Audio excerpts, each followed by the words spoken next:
As I'm filming this, Dolly Parton died yesterday, August 25th, at 80 years old.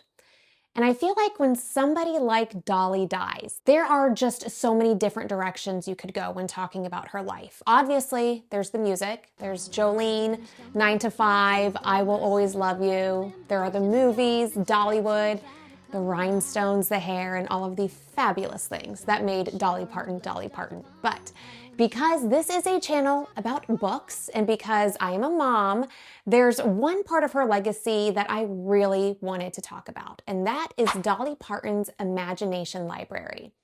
Because this wasn't just some celebrity charity that she put her name on. It started for a really personal reason. Her dad couldn't read or write. And what started with just 1,760 books in one county in Tennessee has now grown into a program that has given more than 325 million books to children around the world, which is just an insane number of books.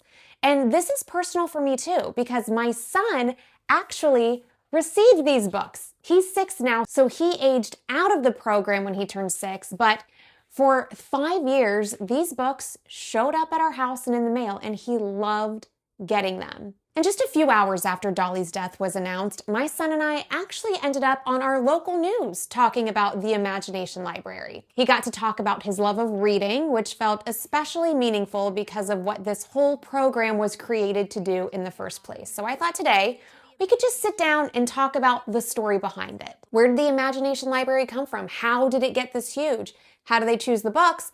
Who actually pays for all the books? And if you have a child under 5, how do you get them? Because if you've never signed your child up, this is something I absolutely want you to know about. To understand why Dolly cared so much about this, you have to go back way before the Imagination Library. She was one of 12 children, and her family didn't have much money. Her dad was Robert Lee Parton, and Dolly talked a lot over the years about how smart and hardworking he was. But he never learned to read or write, and apparently that really bothered him. Dolly has said that her dad's inability to read embarrassed him and held him back in ways that had nothing to do with how intelligent he actually was. And I think that's an important distinction. We sometimes connect education with intelligence when obviously they're not the same thing. Her dad didn't have the educational opportunities that a lot of people have. Dolly said many people in the mountains where she grew up had to work and help support their families. Schools could be far away and education simply wasn't always accessible. And she never forgot what that meant for her dad. What's really sweet is that when Dolly finally started the Imagination Library, she actually involved her dad in it. She wanted him to be part of it, and he lived long enough to see it start succeeding. Dolly said that kids eventually started calling her the book lady, and she said her dad was prouder of that than he was of all the fame she'd achieved. Imagine watching your daughter become one of the most famous women in the world, and the thing you're proudest of is that she's giving books to kids. And something I didn't realize until I started really digging into the history that is Dolly's work in education actually started before the Imagination Library. She created the Dollywood Foundation in 1988, and one of its early programs was called the Buddy Program. Basically, Dolly was concerned about the high school dropout rate in her home county. So she offered students in 2 grades $500 if they graduated from high school. And according to the Dollywood Foundation, the dropout rate for those 2 classes went from 35% to 6%. So by the time she got to the idea of giving books to preschoolers, she was already thinking about this bigger question. How do you give kids in your community more opportunities? And I think she realized you don't have to wait until high school. You can start when they're babies. So in 1995, Dolly launched the Imagination Library in her home county in Tennessee. And the first book order was exactly 1,760 books. That's it. Not millions, not even tens of thousands, 1,760. The idea was very simple. Every child enrolled in the program would receive an age-appropriate book in the mail every month from birth until age 5. and the family's income didn't matter. This wasn't designed to be a program where you had to prove that you needed the books. If the Imagination Library operates where you live and your child is eligible, the books are free to your family. And the book comes addressed to the child. And as a parent who has actually watched this happen, that part matters because little kids love getting mail. My son didn't care about the logistics behind this massive international literacy program. He was like, there's something in the mailbox for me. It made the book feel special before we even opened it. And I also want to show you what's inside these because they put way more thought into this than you might realize. And we still have some of ours. One of my son's favorites over the years was this one, The Rabbit Listened by Corey Duerfeld. This is such a good book. Anyway, but it's actually been selected for the Imagination Library multiple times. And these books aren't just somebody going into a warehouse and saying, okay, we've got 100,000 copies of this one, let's send it. No. There is a blue ribbon book selection committee made up of early childhood literacy experts. And every year they review hundreds of books and choose titles based on where kids are developmentally.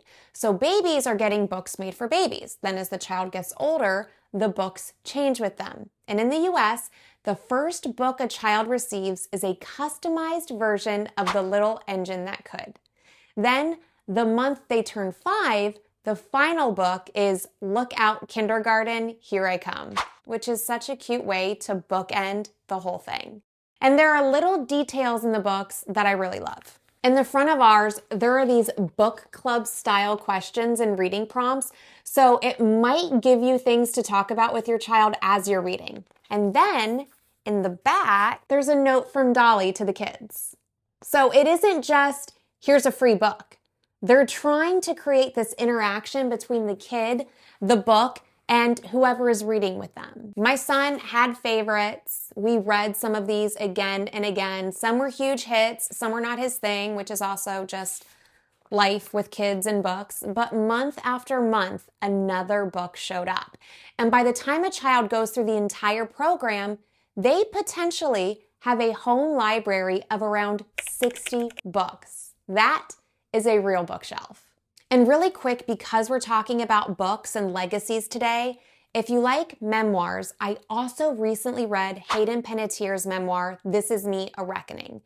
Hayden also died earlier this month at just 36 years old, and she had released her book earlier this year. And it's a really candid book about growing up as a child star.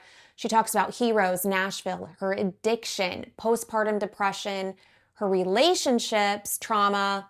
There is a lot in it. I did a whole video after reading it where I walk you through the book and tell you what I thought. So I will link to that video here, but back to Dolly, because this Little Tennessee book program was about to get very, very big. Here's the timeline, because this growth is kind of fascinating.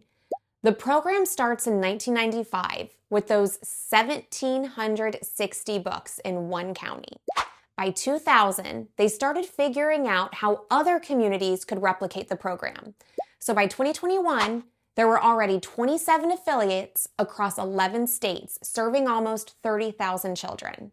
In 2003, the Imagination Library sent its 1 millionth book. Then in 2004, Tennessee became the first state to work toward making the program available statewide. Then it started leaving the United States. Canada in 2006, United Kingdom in 2007, Australia 2013, and the Republic of Ireland in 2019.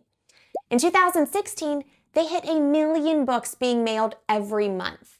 In 2018, Dolly's Imagination Library dedicated its 100 millionth book to the Library of Congress. In 2023, it hit 200 million books, and in 2025, it celebrated its 30th anniversary, passing 300 million books. And now, literally, as of just a couple of months ago, the program said it has gifted more than 325 million books, sending out 3.5 million books every single month. In the US alone, the Imagination Library says about 1 in 6 children under 5 receives their books. And I keep going back to that original number, 1,760 to 325 million, all because one woman remembered what it was like to watch her father go through life unable to read. So now you may be wondering, who is paying to mail 3.5 million books every month? And this is actually one of the smarter parts of the whole program. It's a partnership. The Imagination Library and Dollywood Foundation handle the big infrastructure. They manage the book order system, coordinate the selections, negotiate wholesale book purchasing, and organize the monthly mailings. But then they work with local program partners. Those local partners can be school districts, United Way organizations, nonprofits, local foundations, businesses, or other community groups. Those partners raise the money locally to cover the cost of the books and shipping. That's why the program can be available in one community and not necessarily available right next door. It's free to the parent, but obviously the book itself isn't magically free. Somebody in that community is funding it. And that's important when we get to how you can help. Now, I'm a book person, so you don't have to sell me very hard on the idea of putting more books in kids' houses. I'm like, yes, obviously. Give them all of the books. But there has actually been research on the Imagination Library. And the program recently highlighted a very large international study involving more than 86,000 caregivers across 5 countries. The bigger picture is basically this. When books are physically in the home, they're easier to read. I know that sounds ridiculously obvious, but access matters and routine matters. When that book comes every month, you are creating this little reminder, hey, here's another story. Sit down together, read it, talk about it. And that feels very different to me now because my son is 6. He's already aged out. We're on the other side of it. And now he's the kid who went on the news yesterday and happily talked about how much he loves reading. I'm obviously not going to sit here and say the Imagination Library is the one reason my child loves books. Of course not. But was this part of his early relationship with books? Abso-freaking-lutely. These books literally grew up with him. And I don't want to make it sound like this was Dolly's only philanthropy because it definitely wasn't. She helped families affected by the devastating wildfires in East Tennessee. She donated $1 million to Vanderbilt during the COVID era, helping fund research connected to the Moderna vaccine.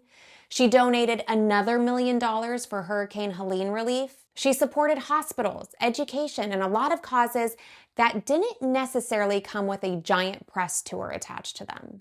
But the Imagination Library feels different to me because this wasn't one check. It wasn't a donation. She started it in 1995 and then kept building it for more than 30 years. And she openly said this was one of the things she was proudest of. I think there is a quote floating around that says she wants to be remembered for her books and not her looks, something like that. So if you're watching this and you have a child who is under 5, here is what I want you to do. Go to the official Dolly Parton's Imagination Library website. I will link to it in the description of this video. There is a place where you can check availability in your area. If there's a participating program where you live, you can go through the registration process for your child. Again, there is no income qualification. If your child is eligible based on age and location, the books are free to your family. And if you're thinking, well, my kids are older, or I don't have kids, but I want to support this, you can donate. You can also look at whether there's a local Imagination Library partner in your community and support them directly. And if the Imagination Library isn't available where you live, their website actually has information about starting a program because that's how this thing grew. And I actually think that's one of the coolest ways to honor Dolly now.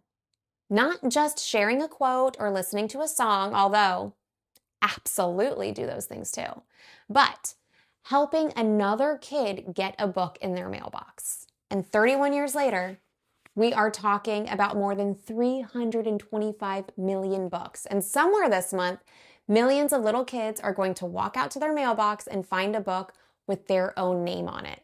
Some of them will have a favorite, like this is the one in our house. And some parent is going to have to read the same line 400 times. And hopefully, some of those kids are going to grow up loving books. That is a pretty incredible legacy to leave behind. So if your family has been part of the Imagination Library, tell me in the comments and tell me, what book did your kid love? And did you save yours? And if you have never checked whether your child is eligible, go check. I will leave everything you need down below in the description of this video. And if you're in the mood to keep watching, especially if you love memoirs and you want to hear about a celebrity's life, go watch my video about Hayden Panettiere's This Is Me, A Reckoning next. Again, I read it just weeks before she died, and you will hear my thoughts on the book, and especially now after her death. I say she almost alluded to what was going to happen to her. It is a little heartbreaking. Give your kids an extra story tonight. I'll see you in the next video.